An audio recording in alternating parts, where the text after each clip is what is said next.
এটাই হবে। আগামী দিনে ডাক্তার হবে, ইঞ্জিনিয়ার হবে, আগামী দিনে সেনাবাহিনীতে যাবে, পুলিশে যাবে, প্রশাসনে যাবে, ডিসি হবে, এসপি হবে, সেক্রেটারি হবে। এই সব কিছু করতে হলে লেখাপড়াটা মনোনিবেশ দিতে হবে এবং স্বাস্থ্য ঠিক রাখতে হবে। স্বাস্থ্য হলো সকল সুখের মূল, হচ্ছে স্বাস্থ্য। যার স্বাস্থ্য কোথাও লেখাপড়া ভালো, কিন্তু তোমার যদি স্বাস্থ্য দিকে নজর না দাও তাহলে সে লেখাপড়ারও মূল্য হবে না। তাই এখন মাদক থেকে এবং সমাজের বখাটে মানুষদের থেকে যদি তুমি নিজেকে মুক্ত রাখতে চাও তাহলে লেখাপড়ার পাশাপাশি ক্রীড়াঙ্গন এবং সাংস্কৃতিক অঙ্গনে মনোনিবেশ করতে হবে। আমি আমার বক্তব্য দীর্ঘায়িত করব না। এই স্কুলে উন্নতি দিন দিন আরো হবে। এই স্কুল থেকে অনেক মেধাবী ছাত্ররা বেরিয়ে আসবেন, তারা জাতির জন্য নিজেদেরকে উৎসর্গ করবেন।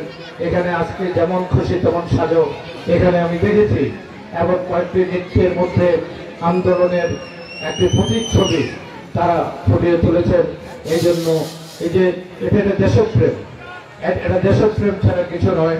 এবং যারা শহীদ আসাদের মা হয়েছেন, কেউ আবু সাইদের মা হয়েছেন, কেউ ওই ভাষা সৈনিকের মা হয়েছেন, কেউ আমাদের দেশে একটি উচ্চশিক্ষিত পরিবারের, ধনাঢ্য পরিবারের একটি রোগ আজকে দেখা দিয়েছে, সেটি হলো বাবা মাকে বৃদ্ধাশ্রমে পাঠিয়ে দেওয়া। নিজেরা বিদেশে থাকে বা অন্য ভালো বাসায় থাকে, বাবা মা তাদের কাছে একটি বোঝা হয়ে দাঁড়ায়, এখন তাদেরকে বৃদ্ধাশ্রমে পাঠিয়ে দেয়। একটি বৃদ্ধাশ্রমের মায়ের যে আকুতি, একটি মেয়ে অত্যন্ত সুন্দরভাবে এটা ফুটে তুলেছেন।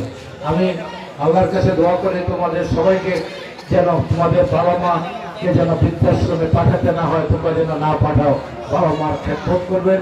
এটা একেবারে বাবা মাকে পাশে রাখবে, এটা মায়ের পদতলে বেহেশত। এটা তো কোরআনের সত্য। ইসলাম বলেছেন যারা বাবা মার খেদমত করবে না, বাবা মার প্রতি অবহেলা করবে, তাদের জন্য বেহেশত তো নেই, নবীর সাফায়াত নেই, এবং সমাজেও তারা ঘৃণিত ব্যক্তি হিসেবে সবার কাছে স্বীকৃত হয়। তাই আজকে এই মেয়েটিকে আমি অত্যন্ত ধন্যবাদ দিই।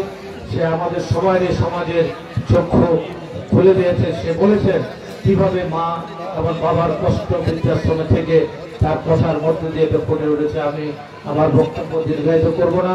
পরিশেষে এই এখানে একটি গেট হওয়া উচিত স্কুলের পরিবেশ ঠিক থাকার জন্য, এবং পাশের রাস্তাটি সম্পূর্ণ করার জন্য যে টাকাটির প্রয়োজন, সেই টাকার আমি সেটা সরকারের তরফ থেকে আমি এখানে ঘোষণা করছি, অতি শীঘ্রই পেয়ে যাবেন। 10 টন ইয়ারের 4 ভাগ গ্রহণ হবে, অনেক টাকা, প্রায় 4 থেকে 4.5 লক্ষ টাকার মতো হবে।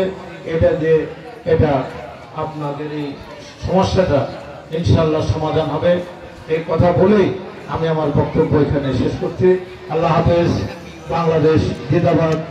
কীর্তনী হাই স্কুলের প্রধান শিক্ষক সহ নবনির্বাচিত সভাপতি এবং সাবেক সভাপতি সহ যারা অভিভাবক যারা আছেন এবং শিক্ষক মন্ডলীর যারা আছেন, তারা সব আলোকিত শিক্ষক অভিভাবক বললাম তো, অভিভাবক মন্ডলীর যারা নেতৃত্ব প্রতিনিধি এখানে আছেন, সবাইকে আন্তরিক অভিনন্দন এবং ধন্যবাদ জানিয়ে আমার বক্তব্য শেষ করছি।